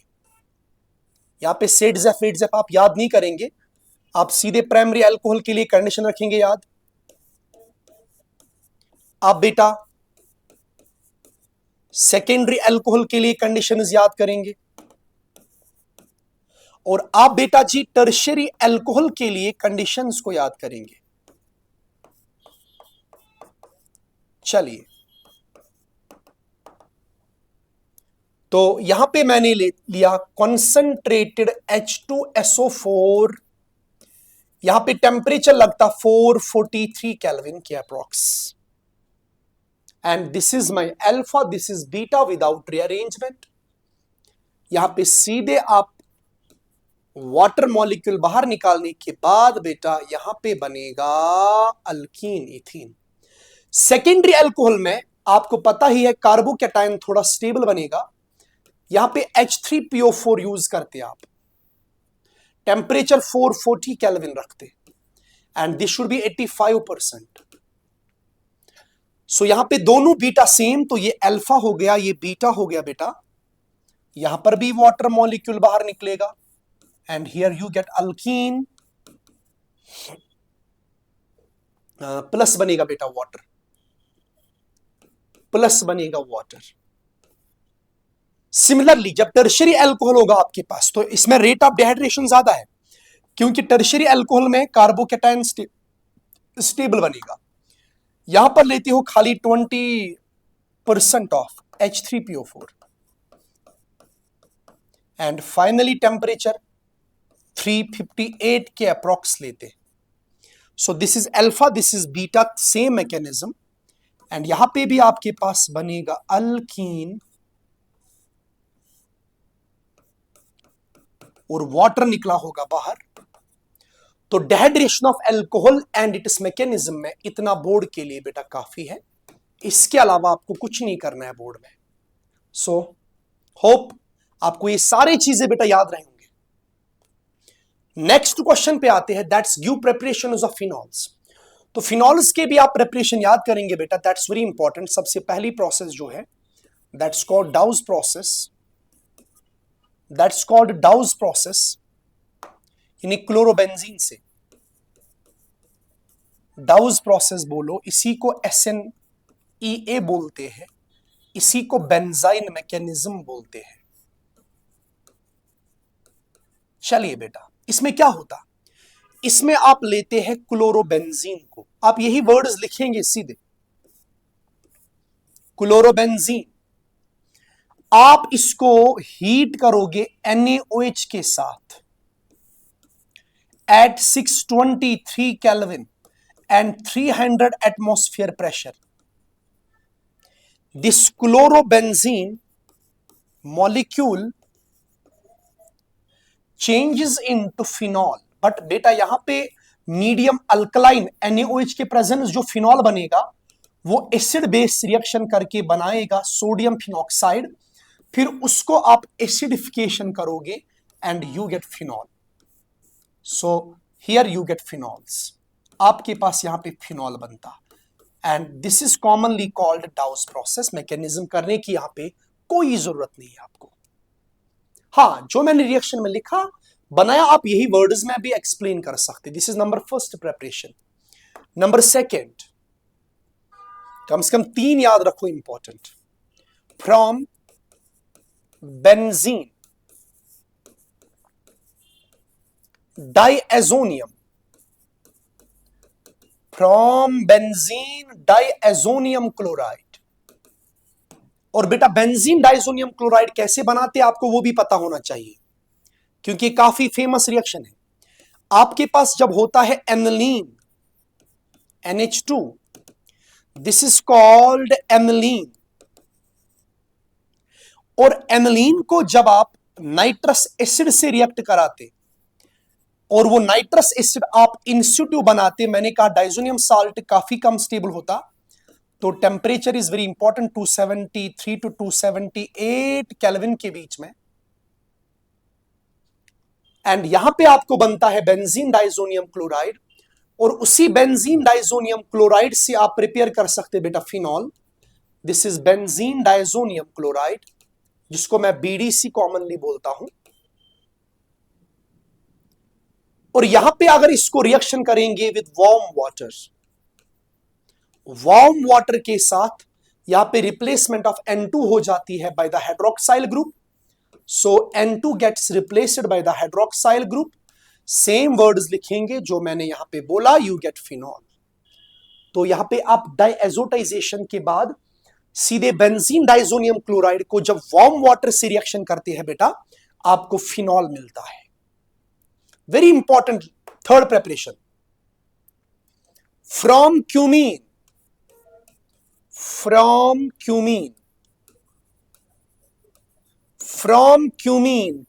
से, cumene is called isopropyl benzene. Very important बेटा, ये याद रखो। इसका मैकेनिज्म यहां पे मैं नहीं दिखा रहा हूं, बट याद रखो reaction.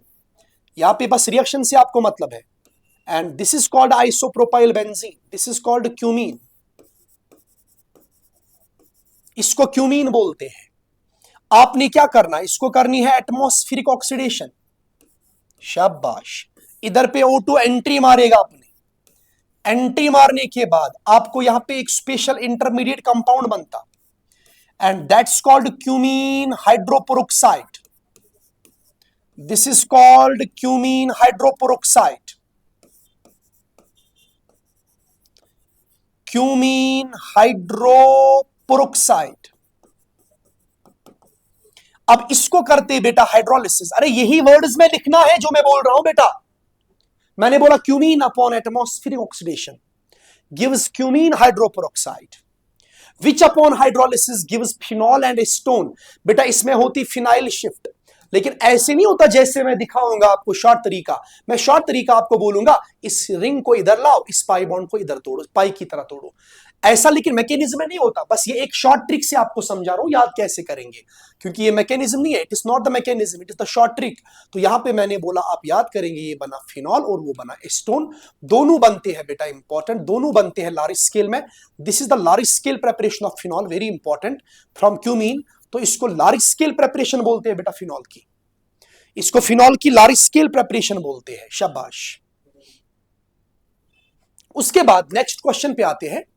Give the following reactions, क्या क्या, nitration and bromination of phenol, दोनों करेंगे डिस्कस। आप ध्यान देंगे बेटा, सबसे पहले नाइट्रेशन करेंगे डिस्कस। नाइट्रेशन ऑफ फिनॉल दो केस में डिस्कस होती है। मैं दोनों केस आपको बोलूंगा।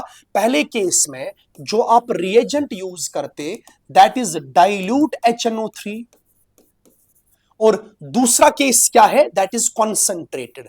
डाइल्यूट HNO3 के केस में ये फिनॉल जो लिया, अगर आप डाइल्यूट HNO3 लेते हैं बेटा, डाइल्यूट मोनोसब्स्टिट्यूशन होती है, मोनोसब्स्टिट्यूशन होती है बेटा। आपके पास यहां पे बनता है ऑर्थोनाइट्रोफिनॉल अलग, जिसमें होती है इंट्रामोलिकुलर हाइड्रोजन बॉन्डिंग, और दूसरा आपके पास बनता है पैरानाइट्रोफिनॉल। ये वर्ड्स में लिखना है आपको बेटा, वर्ड्स में लिखना है। तो ये फिनॉल था, डाइल्यूट था HNO3, तो फिनॉल एक्सेस में dilute NO2 positive, NO2 positive, बहुत ज्यादा collision, benzene excess, phenol excess में था, orthonitrophenol, and this is called paranitrophenol. कोई मैकेनिज्म नहीं दिखा रहा। यहां पे ortho becomes major product and para becomes minor product. याद रखना, ऑर्थो क्यों बना मेजर आपको पता ही है, due to intramolecular hydrogen bonding. इसीलिए बेटा इसका बॉइलिंग पॉइंट बहुत कम होता है, इसका बॉइलिंग पॉइंट ज्यादा, क्योंकि इसमें इंटरमोलिकुलर हाइड्रोजन बॉन्डिंग लगती है, इसमें इंट्रा लगता है। तो इसीलिए बेटा ऑर्थोनाइट्रोफिनॉल इज स्टीम वोलेटाइल। तो इन दोनों को सेपरेट करने के लिए हम यूज करते हैं steam distillation.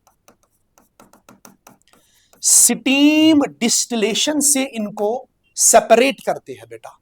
This is the nitration of phenol when we are using the dilute HNO3, and the number second case is, बेटा यही तो लिखना है जो मैं लिख रहा हूं, concentrated HNO3 जब यूज करेंगे, वहां पे लिखेंगे बेटा जब आप फिनॉल को नाइट्रेशन कराओगे बाय यूजिंग कॉन्सेंट्रेटेड HNO3, तो उस वाले केस में बेटा पॉली सब्स्टिट्यूशन होती है और we get trinitrophenol, that's called picric acid. Trinitrophenol बनता है, इसी को बेटा पिक्रिक एसिड बोलते हैं। फिनॉल से ट्राइनाइट्रोफिनॉल, इसी का कॉमन नेम है पिक्रिक एसिड। चलिए बेटा, तो ये दो केस आप याद रखेंगे। और इसमें स्पेशल बात क्या है? इसमें स्पेशल बात है कि orthonitrophenol is steam volatile, and इसमें याद रखोगे इसमें लगती है intramolecular hydrogen bonding. Now you can have important question, that is bromination of phenol. Bromination of phenol. Bromination of phenol.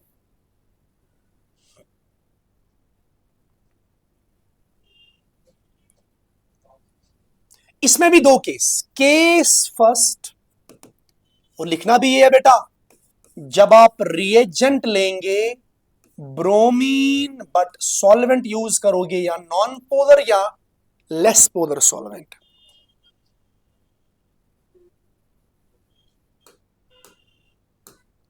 दूसरा क्या करोगे इसमें बेटा, अगर रिएजेंट आपने यूज किया bromine but water polar protic solvent, इसमें होगी मोनो, इस वाले केस में होगी मोनोब्रोमिनेशन, एंड इस वाले केस में होगी ट्राइब्रोमिनेशन। शाबाश। यहां पर लुईस एसिड लेने की जरूरत नहीं है, यहां पर फिनॉल इतना रिएक्टिव है बेटा, हम जानते हैं फिनॉल में जो हाइड्रोक्साइल ग्रुप है बेटा, तो ये ऑर्थोपैरा डायरेक्टिंग ग्रुप है, क्योंकि लोन पेयर है, ये करेगा रेजोनेंस। ऑर्थोपैरा डायरेक्टिंग होने के कारण इसीलिए बेटा ऑर्थोपैरा पे ही मिलता है product major. So this is my phenol, इधर पे NO2 लगेगा, सॉरी Br लगेगा, orthobromophenol, parabromophenol, para is major, orthobromophenol, parabromophenol, para is major, तो पैराब्रोमोफिनॉल यहां पे मेजर बनेगा, and this product is minor. चलिए, शाबाश। तो यहां आपने पोलर प्रोटिक सॉल्वेंट लिया, तो यहां पे आयोनाइजेशन ज्यादा फेवर, और इसीलिए बेटा जब आप लोगे Br2 वाटर, तो ब्रोमीन वाटर के केस में आपको ट्राइब्रोमोफिनॉल मिलेगा, tribromophenol. This is Br, this is Br, and this is Br. You get tribromofinol. So this is the information for board exam regarding the bromination of phenol. Now we have the next questions. Oh, very important. Kolb's reaction and Reimer-Tiemann reaction. बस इसका mechanism यहां नहीं करना है, बस आप याद रखेंगे बेटा कोल्बस में क्या बनता है, मेजर कोन, माइनर कोन। कोल्बस रिएक्शन में क्या होता है वो ध्यान देंगे आप। सबसे पहले ये केमिकल प्रॉपर्टी फिनॉल की है, दूसरी बात इसमें रिएजेंट लगता है NaOH, और इसमें मेन होता CO2 मॉलिक्यूल जो इलेक्ट्रोफाइल होगा, और तीसरा स्टेप करते इसको एसिडिफिकेशन। अब इसमें क्या होता, it's an ESR, it's electrophilic substitution, it's an ESR, it's N electrophilic substitution reaction of phenol. ये फिनॉल की बेटा इलेक्ट्रोफिलिक सब्स्टिट्यूशन है। बेटा यहां पर भी देखेंगे पॉसिबिलिटीज, बस एक शॉर्ट ट्रिक याद रखेंगे। कोल्बस रिएक्शन में आप शॉर्ट में बोलोगे बेटा it's an introduction of carboxylic group, it's an intro. इसमें असल में क्या जुड़ता है आपके पास, फाइनली कार्बोक्सिलिक ग्रुप। इसमें बेसिकली बेटा आप कार्बोक्सिलिक ग्रुप को जोड़ते हैं, बट यहां CO2 जो है इट एक्ट्स एज इलेक्ट्रोफाइल, इसमें CO2 ही एज इलेक्ट्रोफाइल जुड़ता है। तो फिनॉल लिया मैंने बेटा, फिनॉल लिया। यहां पे आपके पास बस रिएजेंट से पहचान करो, इसका मैकेनिज्म मैं यहां पे नहीं दिखाऊंगा बोर्ड के लिए। NaOH दिया मैंने, आपने CO2 लिया, आपने तीसरा H पॉजिटिव आयन लिया। ESR होगी, ऑर्थोपैरा पे इलेक्ट्रोफाइल जुड़ेगा, और इसमें इलेक्ट्रोफाइल क्या है बेटा, दैट्स CO2, और वो बनेगा COOH। और यहां पे पैरा पे भी बन सकता, but that will become minor. क्यों बेटा, क्योंकि ऑर्थो में लगता है इंट्रामोलिकुलर हाइड्रोजन बॉन्डिंग, तो इसीलिए मेन एनसीईआरटी पे ऑर्थो ही बना है। तो इसको लिखेंगे कॉमन नेम, ऑर्थोसैलिसिलिक एसिड, ऑर्थोसैलिसिलिक एसिड। तो ये है पैरा, ये बनेगा मेजर, इसको लिखना, इट इज मेजर प्रोडक्ट। इसको लिखना क्यों और दिखाना भी, it's major product due to intramolecular hydrogen bonding. आप ये अलग से दिखा सकते, बस मैं ऐसे ही बोल रहा हूं। So orthosalicylic acid is the major product due to intramolecular hydrogen bonding. इसी तरह बेटा हमारे पास है Reimer Tiemann reaction, RTR, short में बोलेंगे RTR, RTR, Reimer Tiemann reaction. Simply बेटा, सिंपली यहां भी लिखेंगे, सबसे पहले आप राइमर टाइमन का रिएजेंट बोलेंगे, दैट्स अगेन NaOH, क्योंकि फिनॉल को एक्टिवेट करता है और ज्यादा, और इसमें CO2 के बदले लगता क्लोरोफॉर्म, और क्लोरोफॉर्म के बाद आपके यहां पर भी एसिडिफिकेशन की जरूरत है। ये दोनों मिलके यहां पे, ये दोनों मिलके जुलके बनाते हैं CCl2, CCl2। This is called डाइक्लोरोकार्बीन, ये इंफॉर्मेशन के लिए है, डाइक्लोरोकार्बीन ऑब्जेक्टिव के लिए है। यही इसमें एक्ट करता इलेक्ट्रोफाइल, बस मतलब इलेक्ट्रोफाइल ये बनता। अब ये क्या होती बेटा, it's again an ESR, it's an ESR, ये भी होती है electrophilic substitution reaction of phenol.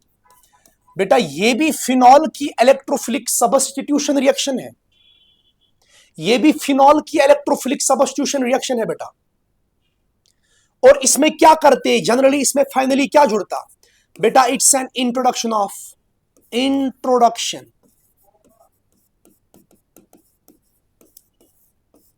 Aldehyde group. मतलब फाइनली मैकेनिज्म के बाद आपको लगेगा कि इसमें ऑर्थोपैरा पे एल्डिहाइड ग्रुप जुड़ा है। आप शॉर्ट में रिएक्शन को याद करेंगे बेटा, यहां भी बनता है ऑर्थो पे भी और पैरा पे भी, बट यहां भी ऑर्थो बनेगा major. This is phenol, phenol, phenol. जब ये रिएक्ट करेगा बेटा, जब ये रिएक्ट करेगा, सबसे पहले NaOH होता है बीकर में, क्लोरोफॉर्म भी लगता है बीकर में बेटा, और इन दोनों से बनता इलेक्ट्रोफाइल, दैट्स डाइक्लोरोकार्बीन, और तीसरा हमें करनी पड़ती है एसिडिफिकेशन। और फाइनली आपके पास इंट्रोड्यूस हुआ होगा एल्डिहाइड ग्रुप फिनॉल के ऑर्थो पोजीशन पे और फिनॉल के पैरा पोजीशन पे। तो यहां पर आप बोलेंगे बेटा, this is ortho salicylaldehyde and this is para salicylaldehyde. चलिए बेटा, यहां पर भी होगा ऑर्थो ही मेजर, ऑर्थो ही मेजर होगा। This is ortho salicylaldehyde and it is major product. इसको लिखोगे क्यों, it's major product due to intramolecular, due to intramolecular hydrogen bonding. बेटा H बॉन्डिंग के कारण, इंट्रामोलिक्यूलर H बॉन्डिंग के कारण orthosalicylaldehyde becomes the major product. Board के लिए बेटा सीधे मक्खन की तरह इंफॉर्मेशन लिखो, पूरे मार्क्स पाओ। Now we have the last reaction of ethers, that is Williamson's synthesis. लिखो बेटा, it is the laboratory preparation or large scale preparation of ethers in which both important symmetrical and unsymmetrical, board के लिए पढ़ा रहा हूं, both symmetrical and unsymmetrical ethers are prepared, ethers are prepared। चलिए बेटा, तो विलियमसन सिंथेसिस का reagent हम जो यूज करते हैं that is very strong nucleophile, basically sodium alkoxide, और this R can be phenyl, it can be sodium phenoxide, P H भी हो सकता है। तो इसमें ये क्या करता है, it will behave as a strong nucleophile, ये OR नेगेटिव बिहेव करता है स्ट्रॉन्ग न्यूक्लियोफाइल। जब स्ट्रॉन्ग न्यूक्लियोफाइल का बनता है तो आप याद करेंगे in Williamson synthesis we get ethers. Ethers जो इसमें बनते हैं,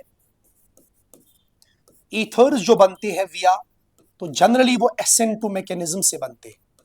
और SN2 मैकेनिज्म के लिए जो आप अल्काइल हैलाइड लेते हैं, अगर विलियमसन सिंथेसिस करनी है बेटा, SN2 मैकेनिज्म करना, R मिथाइल ले लो, 1 डिग्री ले लो, 2 डिग्री ले लो, अगर 3 डिग्री लिया तो ईथर नहीं बनेगा, क्योंकि विलियमसन सिंथेसिस में आपको ईथर SN2 मैकेनिज्म से बनता, क्योंकि सोडियम अल्कोक्साइड एक स्ट्रॉन्ग न्यूक्लियोफाइल है। मैंने लिया सोडियम अल्कोक्साइड, जनरली ये डैश मारूंगा यहां पे, तो ये सॉल्ट है तो पूरा SN2 करके जाएगा, स्ट्रॉन्ग न्यूक्लियोफाइल, और SN2 पता X निकलेगा तो OR नेगेटिव बैक साइड से अटैक किया होगा, और आपके पास फाइनली बनता यहां पे ROR डैश। तो ये R आप कुछ भी रख सकते, बट ये वाला R जो अल्काइल हैलाइड का है, इसमें थोड़ा ध्यान देना, यहां पे बनता बेटा आपके पास ईथर, ये सिमेट्रिकल भी हो सकता, अनसिमेट्रिकल भी हो सकता, यहां पे आपके पास बनता है ईथर। लार्ज स्केल में ईथर बनता है बेटा, लार्ज स्केल प्रेपरेशन है इसकी, विलियमसन सिंथेसिस। तो यहां पे कुछ एग्जांपल्स हम करेंगे, ध्यान देना। तो हमने अल्काइल हैलाइड पढ़े हैं properties, but this one is very important property of alkyl halides. अगर मैंने प्राइमरी अल्काइल क्लोराइड लिया, कोई मसला नहीं, यहां पे SN2 होता अच्छे से फास्ट। यहां पे आपने लिया सोडियम मिथॉक्साइड OCH3, बस मैं ज्यादा इसमें खींचूंगा नहीं बेटा, तो काफी लंबा हो जाएगा। तो अगर मैंने सेकेंडरी लिया, तो सेकेंडरी में भी SN2 होता तो ईथर बनेगा बेटा। जहां पर SN1 SN2 होगा वहां आप विलियमसन सिंथेसिस लगा सकते हैं आराम से। आप यहां पे ले सकते सोडियम फिनॉक्साइड, आप यहां पे फिनाइल रिंग भी ले सकते बेटा, कोई मसला नहीं। तो यहां पे SN2 मैकेनिज्म चलेगा, विलियमसन सिंथेसिस चलेगी बेटा। लेकिन अगर आपने टर्शियरी लिया, बस इतनी इंफॉर्मेशन याद करो बोर्ड के लिए, अगर आपने टर्शियरी लिया, अगर आपने टर्शियरी अल्काइल हैलाइड लिया और इसके सामने लिया सोडियम मिथॉक्साइड, इथॉक्साइड, आपकी मर्जी, चलो सोडियम मिथॉक्साइड ही लेते, मुझे बोलो तीनों में, यहां पे SN2 होगा क्योंकि प्राइमरी है, यहां पे भी ये SN2 करेगा सेकेंडरी है, मगर यहां पे टर्शियरी में SN2 नहीं के बराबर, ये एक्ट करेगा यहां पे बेस ना कि न्यूक्लियोफाइल। यहां पे होगा E2 मैकेनिज्म जो हमने पढ़ाया, डिहाइड्रोहेलोजनेशन, ये अल्फा, ये बीटा, बीटा से H, अल्फा से हेलोजन। तो तीसरे वाले केस में ईथर नहीं बनेगा, मैंने पहले ही बोला SN2 मैकेनिज्म से होता। तो यहां पे बेटा Cl निकलेगा, Cl बाहर निकलेगा, सबस्टिट्यूशन SN2 मैकेनिज्म, OCH3 जुड़ेगा, सो ये बना हमारा ईथर। यहां पर भी बेटा सेकेंडरी के केस में SN2 लग सकता, CH यहां पे जुड़ा O और इसके साथ फिनाइल रिंग जुड़ी बेटा, तो ये बना इसके सामने ईथर। यहां पे लेकिन टर्शियरी के केस में अब ये जो बिहेव करेगा बेस, तो बेस जब बिहेव करेगा, क्योंकि न्यूक्लियोफिलिक सबस्टिट्यूशन SN2 टर्शियरी में नहीं के बराबर होती बेटा, यहां पे इसलिए बेस एक्ट करके बेटा यहां पर हर हाल में बनेगा एलिमिनेशन प्रोडक्ट, तो इनमें बना सबस्टिट्यूशन प्रोडक्ट। तो बाकी बोर्ड के लिए बेटा इतना काफी है regarding the Williamson synthesis. So here we end up with this chapter, that's alcohols, phenols and ethers. Hope बेटा अगर आप सारी चीजें करोगे, almost it is 95% of NCERT, बस रिएक्शन को फोकस करो, मैं लिख कैसे रहा हूं, बट फिर आप वही भी स्टेटमेंट बेस्ड में भी लिख सकते हैं। सो मिलेंगे अगले चैप्टर में in the next class. Till then, Allah Hafiz.